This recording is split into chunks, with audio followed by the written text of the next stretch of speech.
There's so much to do in the White Mountains, it can be hard to know where to begin. Hello everyone, I'm Celine McArthur here at the Omni Mount Washington Resort and Spa in Bretton Woods. Step outside this historic resort and you're already in it. Mountains, forests, rivers, and trails.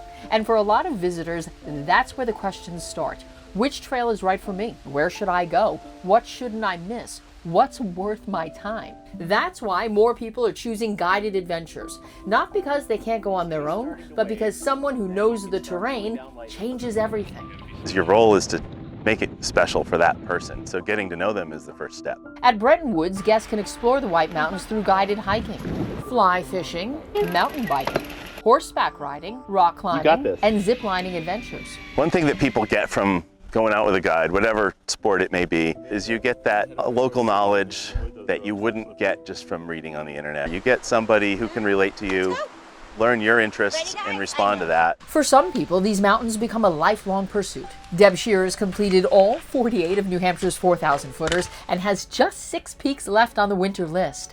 She also leads snowshoe tours across some of the same terrain guests hike in summer. Walking in the woods and then coming out to a view is amazing. Today we're on Mount Willard, just minutes from the resort. It's one of the most accessible hikes in the White Mountains, with a trail that rewards hikers with sweeping views of Crawford Notch. You know, when you get to any summit, it's just like, wow. You know, it's just beautiful. And sometimes the best experiences aren't necessarily the ones everyone else is talking about. I see a lot of the trailheads around here absolutely packed, and then you'll drive by places that are beautiful to hike and there's no one there. That's one of the advantages of exploring with someone who knows these mountains well. Not just where to go, but when to go, what to expect, and what you might otherwise miss.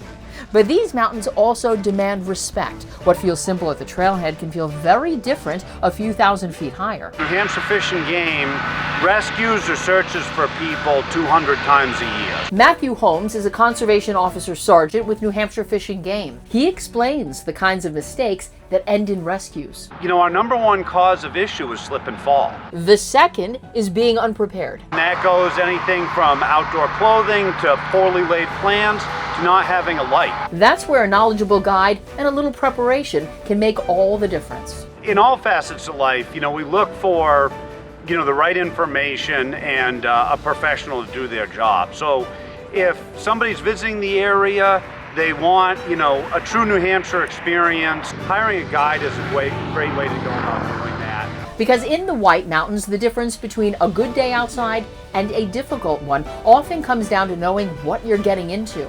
But for those who do, the experience is priceless. I'm just happy. I mean, when you're up here, how can you not be happy, you know? It's beautiful up here. What a beautiful day.